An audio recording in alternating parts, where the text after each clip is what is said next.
Welcome back, everybody. Well, for the past 5 years, Forbes Africa has been highlighting young achievers in the various categories who are under the ages of 30. Now, 120 young people who were awarded in total across 4 sectors, that is business, technology, creatives, and of course, sport. Now, to tell us more about the top achievers, we're joined by journalist and curator of this year's Forbes Africa Under 30 or 30 Under 30, Karen Wendera, and one of the winners in the business category, Caleb Stephen David. A very good morning to you two. Thank you so much for joining us. Good morning. Thank you. Good morning for having us. Karen, I'm going to start with you. Take us through the process of selecting the Forbes 30 Under 30.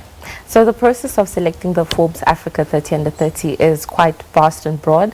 We go across all the countries on the continent, and basically what we look for is people to nominate or to apply. Then after that, they go through the second process where we'll request them to submit their documentation, which includes their financial statements, their proof of registration, any other documents that that can also just add to the business.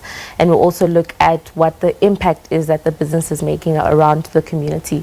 So from that, we basically go through a process of research, so verifying, fact-checking, are these people legitimate, are their businesses making money, are they making profits. We also look at whether or not these businesses can be sustainable in the future. Then from there it goes through an editing process, which is now the actual writing of these stories for the magazine. And that once that process is done, it goes through a couple of editors and judges who also verify that these people are legitimate or not. And that's dealt with our editor, who's Renuka Mathil, who also look at the final list and say, okay, these are the people that are essentially going to be the potential new business people of tomorrow.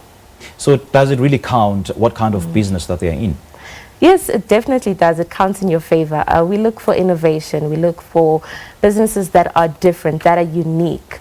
Okay. So we've had quite, with this year's list, there's quite a different broad mix of different businesses from different industries. Some of them are new, some of them are in the tech industry, some of them are in coding, some of them are in fuel, like Caleb, for example.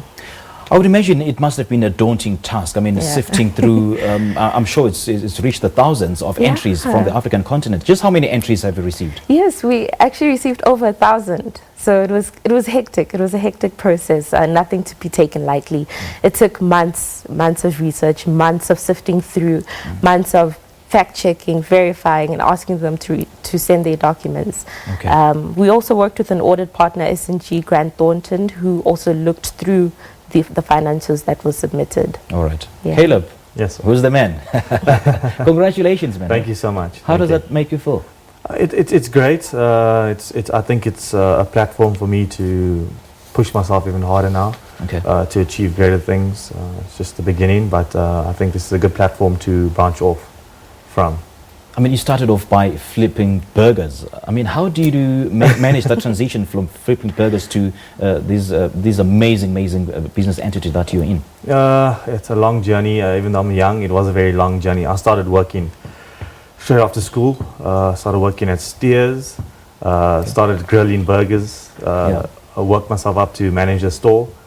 From there, I moved over to becoming a financial advisor at one of the finance houses. From there, I was there for about 2 years. I actually made it to the 51 club at Old Mutual, as well as one of the top advisors of the year when I started. From there, I always knew I wanted to get into business. So it just wasn't enough for me. So you're in the fuel industry. Fuel industry, yes. So how has the volatility in the oil prices in the international markets affected your business? Look, the margins stay the same. So it really doesn't matter if there's an increase or decrease. Our margins generally stay the same. So we work from a grid price, so it doesn't affect us that much. Right. So do you, I mean, are you a merchant? Do you supply the fuel, or you just sell it to individuals? So we supply. So supplies, and we transport fuel as well. Okay. So we're trying to focus more on the export market. So exporting fuel into the SADC region, such as Botswana, Zimbabwe, Zambia, Lesotho, Swaziland, all up until the DRC, Lemambashi. So we'd like to get up until there. We have footprint there as well. Right. Now, Karen, what normally stands out when you examine the stories of these entrepreneurs? We look at people who come from humble beginnings mostly. These are people that have overcome different barriers to get to where they are. Some of them come from unknown areas or places where, you know, it's very difficult to get power, electricity, and so forth. And they just have these amazing success stories that prove to you that anything can be done on the African continent. Yeah, yeah. And what do you think motivates them to push even harder? I mean, to push their envelopes? Well, I think it's a mixture of wanting to do more for yourself and wanting to do more for your people. A couple of the businesses are having impact around the community, so they serve a purpose. They're not just businesses to make money, but they're businesses to help someone else to be better. So that's that drive. I see that with most of the under 30s, that they have this drive to want to do better and help the community that they live in. I mean, being a part of Forbes Africa, or being a nominee of the Forbes Africa 30 under 30, and being the ultimate winners of this initiative, what does it do to their businesses? Is there perhaps a prize package that we're looking at? So there's not exactly a prize package, as it's not a competition per se. However, having that recognition that you are a Forbes Africa 30 under 30 really grows your brand, really grows your businesses. It opens you up to so many more opportunities, not just in Africa, but also across the continent. We just had our under 30 meetup, which happened last week, Friday. And that included networking with other business people, other under 30s as well.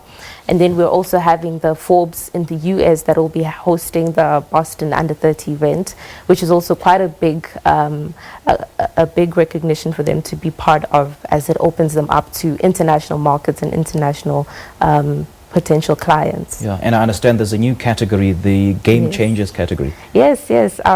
We just included the sports category this year, which looking at African sports stars that play for an African team.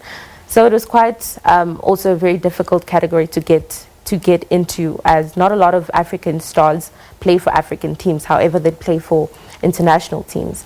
So sifting through the different sports stars on the continent, we had to look at people who are making impact. If they have an NGO, that also is a plus for the sports person. And we also look at the number of awards they've won. Many of them are either have broken records, have broken Olympic and world records. So they, in a way, are putting Africa on the map. Okay. Now, Caleb, are you looking to expand your business?